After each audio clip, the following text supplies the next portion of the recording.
wabarakatuh. Selamat pagi. Good morning everyone.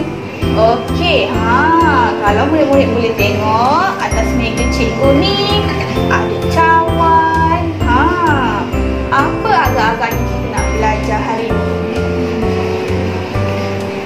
Hari ni kita akan belajar subjek sains awal tentang eksperimen benda larut dan benda tidak larut. Jom kita tengok bahan-bahan yang kita perlukan untuk kita buat eksperimen ini. Bahan yang pertama ialah garam. G-A-R-A-M, ram, garam. Bahan yang kedua ialah gula. G-U-L-A, la, gula. Yang ketiga ialah beras. B-E-R-A-S, ras, beras. Pasir. P-A, pak, S-I-R, sir, pasir. Kopi. K-O-P-I-P, kopi. Kemudian kita perlukan 5 gelas air suam.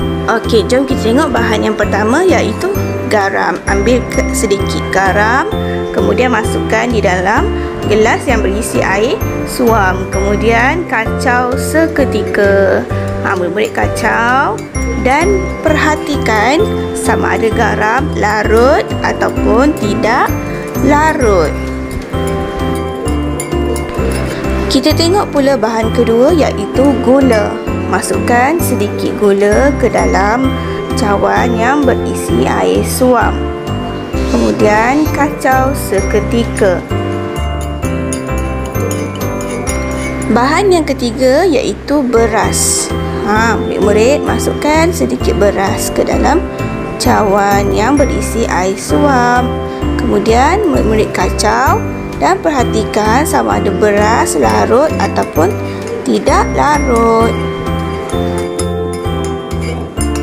Jom kita tengok bahan seterusnya iaitu pasir. Masukkan sedikit pasir ke dalam bekas, ke dalam cawan. Kemudian kacau dan tengok sekiranya pasir itu larut ataupun tak larut. Dan yang akhir sekali ialah kopi. Masukkan serbuk kopi ke dalam bekas yang berisi air suam.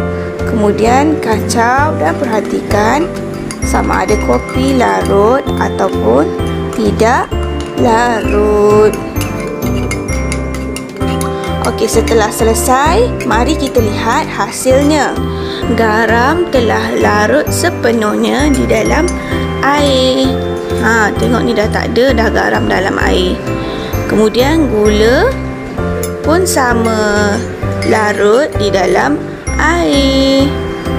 Beras tidak larut, masih ada beras di dalam air.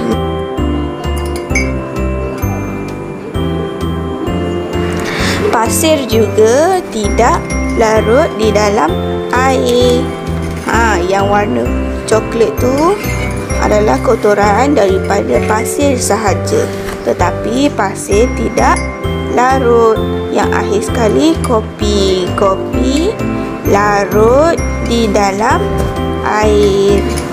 Okey murid-murid, itu sahaja pembelajaran untuk hari ini.